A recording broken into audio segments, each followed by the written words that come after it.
Addiction is a chronic, progressive, and isolating disease that, if left unaddressed, is deadly for the individual and devastating for family and friends. But recovery from addiction is possible. 10% of the adult population who once had a substance use issue do not today. They are living healthier, happier, and more productive lives in recovery. They are living proof that recovery is possible.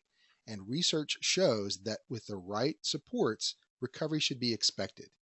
Please join recovery people. Donate, post, tweet, and shout hell yes for recovery. Recovery People is a nonprofit based in Texas. We support peer led recovery from substance use and related mental health by connecting people to communities and resources, building recovery workforce and support service capacity, and shaping recovery policy and program development. We need your help more than ever. More people are dying each day of a drug overdose than in car crashes, and our system of care is ill equipped to promote long term recovery. The president recently declared the opiate epidemic a health emergency, with 33,000 opiate overdose deaths, most related to prescription medications, occurring in 2015. For Texas, it strikes home. Prescription medication misuse rates are alarmingly high in our state. 1 in 5 Texas high school students has taken prescription drugs without a doctor's prescription. Texas had the second highest total health care cost from opiate abuse in the nation, and 4 of the top 25 opiate abusing cities per capita are in Texas: Amarillo, Odessa, Longview, and Texarkana.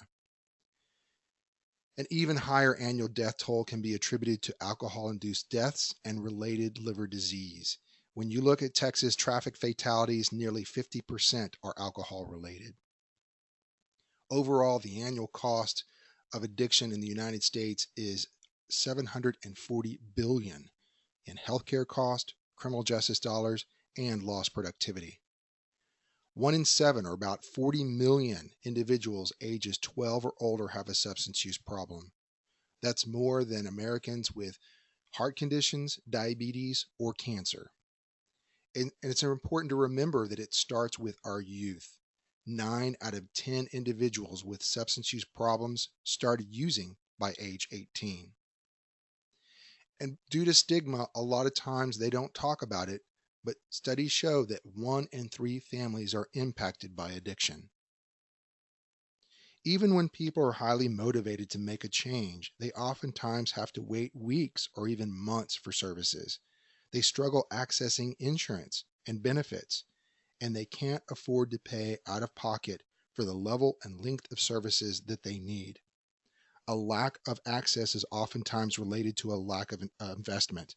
Texas is ranked 44th out of 50 states in per capita spending on substance use prevention, treatment, and recovery support services. And the current funding system focuses on quick, acute interventions rather than developing a system that supports long-term recovery, just like we would support any other chronic illness. This sets people up for failure. It is a system failure, and it's inefficient and ineffective. While public safety is important, we can't arrest our way out of a public health issue. Without access to prevention, treatment, and recovery support services, many with substance use issues end up in the costly criminal justice system.